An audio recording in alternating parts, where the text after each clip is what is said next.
Lawrence is one of the most important secondary characters in the play. Traditionally, we see him as a wise fatherly figure to Romeo and a guiding force for our young lovers. But can a man truly be called wise if his guidance leads two young people to their deaths? So let's unpack the friar and his role through a more critical lens. But before we do that, don't forget to like and subscribe so you don't miss any future Context Bites.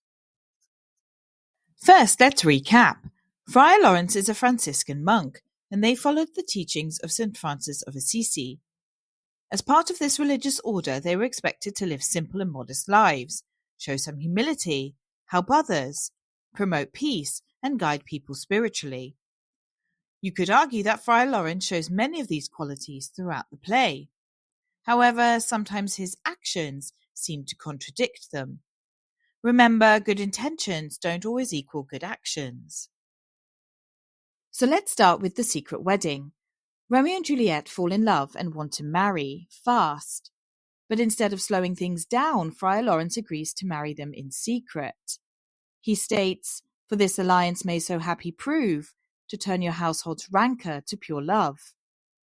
So yes, his goal is peace, but is this realistic? Not really. You have two teenagers married in secret in the middle of a violent family feud. It's a bit of a dangerous gamble for him to take. So why even risk it? Well, it's because he believes their love can bring peace to Verona. But the real problem is Friar Lawrence's idealism, because he trusts that everything will just work out okay, ignoring how angry and violent the two families really are. And so his plans are really based more on hope rather than careful planning or honesty.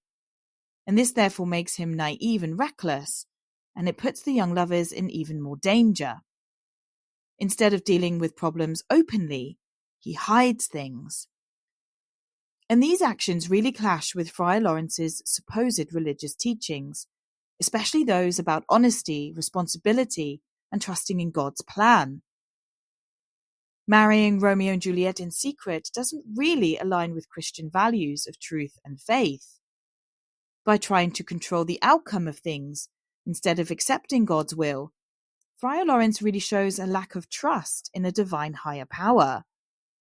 And so his actions conflict with the teachings he's supposed to follow. Next, let's talk about Romeo's exile. After Romeo kills Tybalt, he's banished from Verona by the prince. So what does Friar Lawrence do? He hides Romeo, tells him to be patient, and starts making secret plans again. You could suggest that he's just being really supportive, but actually it shows poor judgment on his behalf, because it shows him avoiding the root problems and actually creating more issues. By helping Romeo escape, Friar Lawrence sets up a chain of misunderstandings.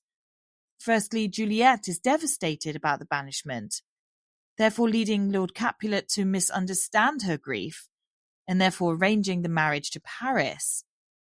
Romeo doesn't receive the letter in Mantua, and ultimately Romeo believes that Juliet has died in the tomb. And so Romeo's exile shows how Friar Lawrence's quick fixes and secret plans actually cause more harm than good, proving that he's not the wise guy that he tries to be. Now here's where things get really risky, the sleeping potion.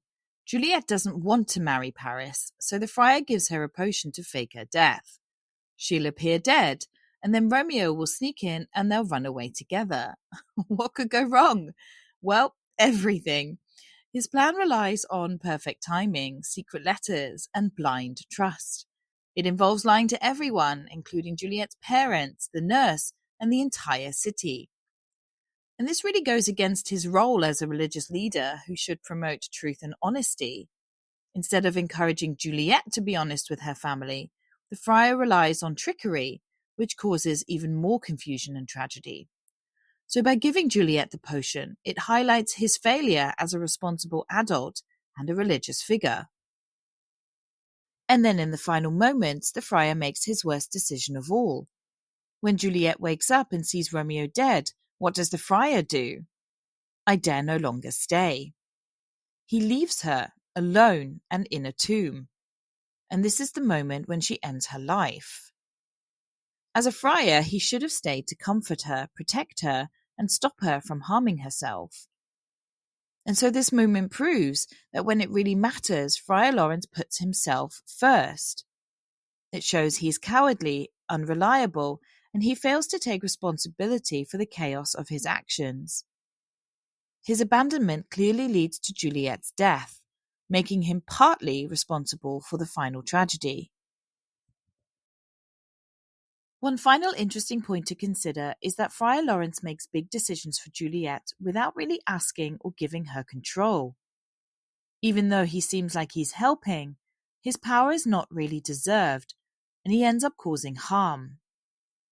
Instead of letting Juliet make her own choices, he takes control and makes her part of a system where men hold all the power. And although this system might look like protection, it actually takes away Juliet's voice and her freedom. Now you might be wondering, why did Shakespeare write Friar Lawrence like this? In Elizabethan times, England was mostly Protestant, and there was a lot of suspicion towards the Catholic Church. Friar Lawrence, a Catholic holy man, can be seen as a criticism of the Catholic faith, because he makes secret plans, lies, and helps Romeo and Juliet marry in secret. Even though he's supposed to be wise and moral, his actions lead to tragedy. Shakespeare may have been showing that the Catholic Church was untrustworthy or too involved in personal matters. And this really reflected the negative views many people in England had about Catholic priests during this time. So next time you're analysing Romeo and Juliet, take a good look at the friar, because behind his robes and wisdom, he's one of the biggest reasons why this love story ends in tragedy. Thanks for watching. Don't forget to like and subscribe and leave your ideas in the comment section down below. Don't forget to check out the next video in our series.